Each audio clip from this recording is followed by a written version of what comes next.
To be honest, I didn't know the 44th President, Barack Obama, was born in Hawaii.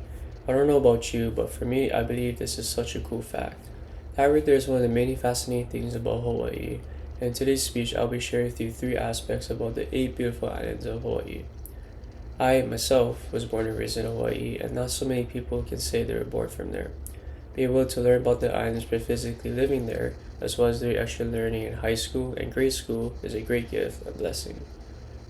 The first thing I'll discuss in this speech is Hawaii's geography. The second thing I'll discuss is the wildlife. And finally, I will discuss the culture and its people. The Hawaiian Islands are a unique geographical place like nowhere else in the world. The Hawaiian Islands were formed on a geological volcanic hotspot in the middle of the Pacific Plate. The volcanic hotspot created eight main islands, which are Nihihau, Kauai, Oahu, Molokai, Kualave, Lanai, Maui, and Hawaii Island, also known as a Big Island. Each island was formed at different times, and in fact, the ages are in the millions. According to Domini R., a history and journalism graduate who dives into historic landmarks, she explains in her geography article 8 Oldest Hawaiian Islands, each island's approximate age, from the first island being the oldest and the eighth island being the youngest. She also records their sizes. The first island is Kauai, and is 5.1 million years old with an area of 552.3 square miles. The second island is Nihihau, and is 4.9 million years old with an area of 69.5 square miles. The third island is Oahu, and is 3.7 to 2.6 million years old with an area of 596.7 square miles. The fourth island is Molokai, and is 1.9 to 1.8 million years old with an area of 260 square miles. The fifth island is Maui, and is 1.4 million years old with an area of 727.2 square miles. The sixth island is Lanai, and is 1.3 million years old with an area of 140.5 square miles. The seventh island is Kualave, and is 1 million years old with an area of 44.6 square miles. Now lastly, the eighth island is Hawaii Island, also known as a Big Island, and is 500,000 years old with the largest area of 4,028 square miles. Now speaking of Hawaii Island, did you know this island has two of the most active volcanoes in Hawaii and in the world? One is called Kilauea, and the other is called Mauna Loa.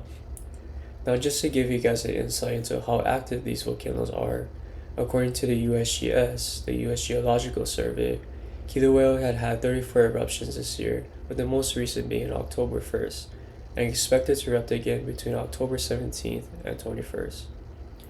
Now Mauna Loa's recent eruption occurred in 2022, but no eruption has occurred since.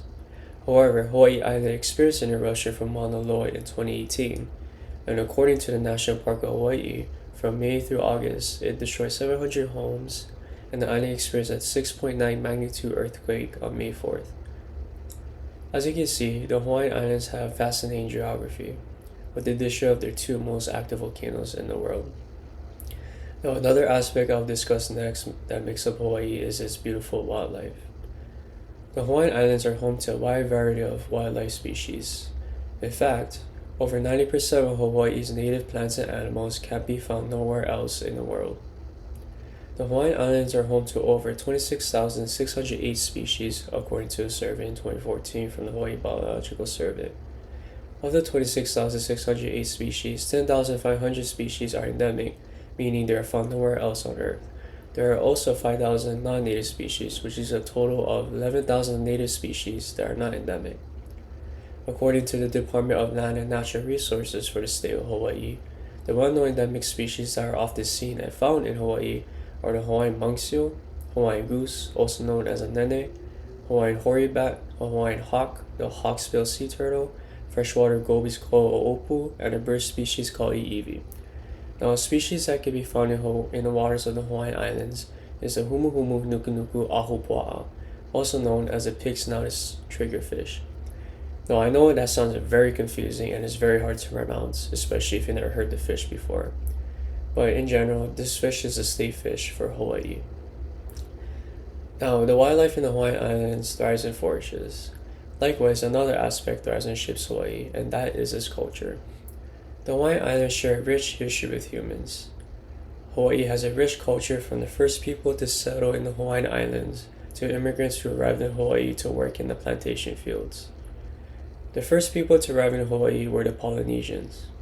The Polynesians are a group of indigenous people who came from other islands of the Pacific Ocean.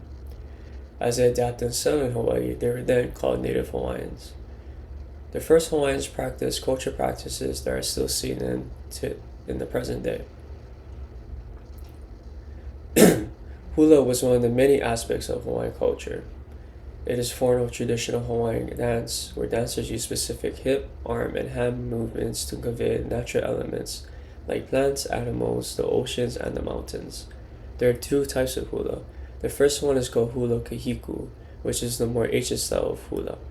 This style consists of Hawaiian dance, chanting called an oli, and traditional percussion instruments like the ipu, which is a gourd drum, and pahu, which is a shark's fin drum. This style is used in religious ceremonies and to honor chiefs and gods. The second style of hula is called hula ahuana, which is the more modern style of hula after Western contact in the 19th century. It is performed with singing and string instruments like the ukulele and guitar. This form of hula is practiced in today's culture in Hawaiian Islands. Now fast forward a couple of decades after the first Hawaiians, immigrants from China, Portugal, Japan, the Philippines, Korea, Puerto Rico, and Okinawa arrived to Hawaii to work for American plantation businessmen. While working the plantations across Hawaii, one of the main difficulties these immigrants faced was verbally understanding each other. To accommodate this, they came up with Pidgin English. This language is a combination of all their languages and pronunciations and allowed everyone to understand each other to some degree. The Pidgin English is still used today and is part of the culture of Hawaii. Now, after the plantation days, these immigrants stayed in Hawaii. And over time, these immigrants created generations of families, which resulted in people of mixed ethnicities. The arrival of these immigrants reshaped Hawaii and allowed for cultural diversity to happen. Now, as this speech comes to a close, I'll review what I've discussed. Today, I first discussed the Hawaiian Islands' unique geography. Second, I discussed unique wildlife. And finally, its rich culture and history with humans. As you learn about the Hawaiian Islands, I hope one day you'll be able to visit this place and embrace and experience its abundance of culture and environment. Now, personally, from your recommendation, the first thing I would suggest to check out first is its two most active volcanoes. From personal experience, I can guarantee you it'll be worth it. Till next time.